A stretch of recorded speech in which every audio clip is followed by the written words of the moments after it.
Hello, নমস্কার, আসসালামু আলাইকুম। হিয়ার রান্নাঘরে আপনাদের সকলকে স্বাগত জানাই। আজকে আমি আপনাদের সঙ্গে শেয়ার করছি বাটার গার্লিক চিকেনের একটা ভীষণই ইজি রেসিপি, আর এর টেস্ট হবে একেবারে রেস্টুরেন্টের মতো। আপনি নিজে বানিয়ে নিজেই অবাক হয়ে যাবেন। চলুন তাহলে আর দেরি না করে শুরু করা যাক। আমি এখানে কিন্তু হাড় সমেতই মাংস নিয়ে নিয়েছি। আপনারা চাইলে কিন্তু শুধু বোনলেসও নিতে পারেন। আর এখানে লাগবে ডিমের সাদা অংশ। কিন্তু কী করে জানি না কেন এই ডিমের কুসুমটা আমি এখানে ভেঙে ফেলেছি। যেটা পরে আমি তুলে নিলেও এটা ঘটেছে। আর জানি না কিভাবে আমার সঙ্গে এগুলো ঘটতে থাকে। আপনারা এই ভুল করবেন না। বাটির মধ্যে ডিমটা ভেঙে নিয়ে তারপর কুসুমটা তুলে নিয়ে সাদা অংশটা এর মধ্যে দেবেন। তো যাই হোক, আরও এর মধ্যে লাগছে আমার আদা রসুন বাটা। আমি এখানে প্রায় 2 চামচ মতো আদা রসুন বাটা দিয়ে নিয়েছি। লাগছে খানিকটা গোলমরিচ গুঁড়ো, লাগবে খানিকটা কর্নফ্লাওয়ার না থাকলে আপনারা ময়দা দিয়ে নিতে পারেন কিংবা অ্যারারুট দিয়ে নিতে পারেন। আর লাগছে আমার এখানে সামান্য নুন। এই সব কিছু দিয়ে খুব ভালোভাবে মাংসটাকে আমি মাখিয়ে নেব।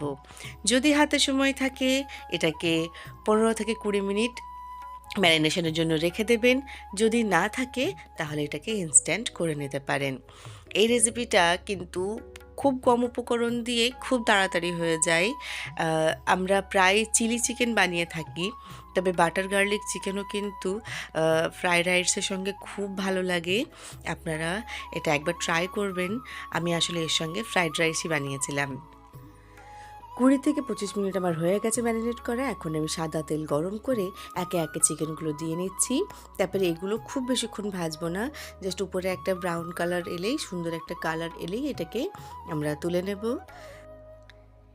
এই রেসিপিটা বানাতে খুব বিশেষ যেহেতু উপকরণ লাগে না আর সময়ও কম লাগে বলে আমি কিন্তু কোনো প্রিপারেশন ছাড়াই বা কোনো প্ল্যান ছাড়াই কিন্তু এই রেসিপিটা হঠাৎই বানিয়েছিলাম আর ভিডিও করেছিলাম। যদিও খুব তাড়াহুড়ো ছিল, কারণ আমি ডিনারে বানিয়েছিলাম এটা। তো সেহেতু আর অনেক দেরিও হয়ে গেছিলো। তো খুব তাড়াহুড়োর মধ্যে বানিয়েছিলাম। তাতে তো বুঝতেই পারছেন আমার প্রিপারেশন দেখে তাড়াহুড়োর জন্য ডিমটা ভেঙে গেছে। তো যাই হোক, খুব কম সময় লাগে। আমি এটাই বলতে চাইছি যে এটা ভীষণই কম সময় লাগে আর উপকরণও কিন্তু খুব বিশেষ নয়। আপনারা এটা যেকোনো সময়েই আমার মতো ইচ্ছে হলেই বানিয়ে নিতে পারেন। অন্য একটা কড়াই আমি গ্যাসে বসিয়ে দিয়েছি আর তার মধ্যে দিয়ে নিয়েছি বেশ খানিকটা বাটার। এখন শীতকাল, বাটারটা একদম গলতে চাইছে না, বাটার আবার খুব তাড়াতাড়ি পুড়ে যায়। তাই আমি এখন এর মধ্যে দিয়ে নিচ্ছি বেশ খানিকটা গার্লিক। যেহেতু বাটার গার্লিক চিকেন, বাটার আর গার্লিক তো দিতেই হবে। আপনারা চাইলে পরিমাণ বাড়িয়ে নিতে পারেন। এবারে খানিকক্ষণ ভেজে নিয়ে, খুব বেশিক্ষণ কিন্তু ভাজবো না, একটা সুন্দর গন্ধ যখন বেরোবে আর সামান্য একটু কালারটা চেঞ্জ হবে, তখন এর মধ্যে আমি দিয়ে নেব পেঁয়াজ শাক। সেটা দিয়েও আবার খানিকক্ষণ নেড়ে নেব। একটা কথা এখানে বলে রাখা খুব দরকার, সেটা হলো আমি কিন্তু এখানে সল্টেড বাটার নিয়েছি, তাই আমি লবণও কিন্তু সেই অনুপাতেই দিয়েছি। আপনারা যেমন বাটার নেবেন সেই অনুযায়ী লবণ এখানে দিয়ে নেবেন। যদি আপনাদের বাটার সল্টেড না হয় সেক্ষেত্রে লবণ একটু বেশি দিতে হবে। আরেকটা কথা হলো, যখন চিকেন ফ্রাই করার জন্য আপনারা তেল গরম করবেন, তেল যেন খুব ভালোভাবে গরম হয়। তারপরে হাই ফ্লেমেই থাকা অবস্থায় চিকেনগুলো দিয়ে নিতে হবে। চিকেনগুলো তেলে দেওয়ার পরে ফ্লেমটাকে লো করে নিয়ে ভাজতে হবে। পুরো চিকেনটা ফ্রাই করতে সময় 7 থেকে 10 মিনিট লাগবে, তার বেশি কিন্তু লাগার কথা নয়। চিকেনের পিস অনুযায়ী সময় একটু কম বেশি হতে পারে। আচ্ছা, কথা বলতে বলতে অনেকটাই প্রসেস এগিয়ে গেছে। এখানে আমি খানিকটা গোলমরিচ গুঁড়ো দিয়েছিলাম, তারপরে খানিকক্ষণ নেড়ে নিয়ে এর মধ্যে দিয়ে নিয়েছি আমি গুলে রাখা ময়দা। সেটাকে খুব ভালোভাবে নেড়ে নিতে হবে, নাহলে কিন্তু দলা পাকিয়ে যাবে। দিয়ে নিয়েছি আমি খানিকটা জল। এখানেই আমি খানিকটা গরম জল ইউজ করেছি। গরম জল ইউজ করলে টেস্ট কিন্তু ভালো হয়। এবার যখন গ্রেভি ফুটে উঠবে, তখন আমি এর মধ্যে দিয়ে নেব চিকেন, যেগুলো আমি ফ্রাই করে রেখেছি। আপনারা এখানে প্লেন জলের পরিবর্তে কিন্তু চিকেন স্টক ব্যবহার করতে পারেন।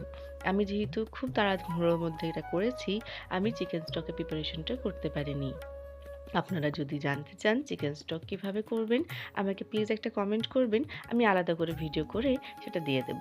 চিকেন স্টক করে দিলে কিন্তু এর টেস্টটা আরও বেশি ভালো হয়। এখন দিয়ে নিচ্ছি খানিকটা লেবুর রস। আমি হাফেরও কম লেবু এখানে ব্যবহার করেছি। দিয়ে নিচ্ছি প্রায় ২ চামচ মতো সয়া সস। তারপর এটাকে খুব ভালোভাবে নেড়ে নেব। আপনারা লেবুর রসের পরিবর্তে অল্প খানিকটা ভিনেগারও দিতে পারেন। কতটা পরিমাণ লাগবে আমি সবকিছু ডেসক্রিপশনেই মেনশন করে দেব।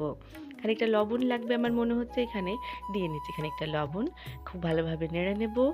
এখন আমাদের চিকেনে আর কিচ্ছু দেবার নেই। খানিকক্ষণ নেড়ে নেওয়ার পরেই উপর থেকে আমি ছড়িয়ে দেবো পেঁয়াজ শাক।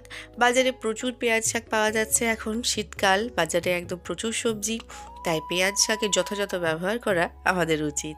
তাই উপর থেকে বেশ খানিকটা পেঁয়াজ শাক ছড়িয়ে দিয়ে আমি এটা নেড়ে নিয়েই কভার করে রেখে দেবো বেশ খানিকক্ষণের জন্য।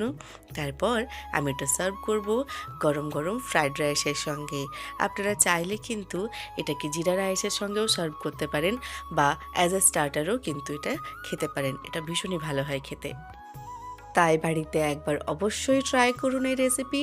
আর আপনাদের অভিজ্ঞতা প্লিজ আমাকে কমেন্টের মাধ্যমে জানান। আপনাদের কমেন্ট আমার কাছে ভীষণ ভীষণ গুরুত্বপূর্ণ। আর যদি ভালো লেগে থাকে একটা লাইক করে দিন। ফ্রেন্ডস, ফ্যামিলি সকলের সঙ্গে শেয়ার করুন। আর আমার চ্যানেলটিকে সাবস্ক্রাইব করে প্লিজ আমার পাশে থাকুন।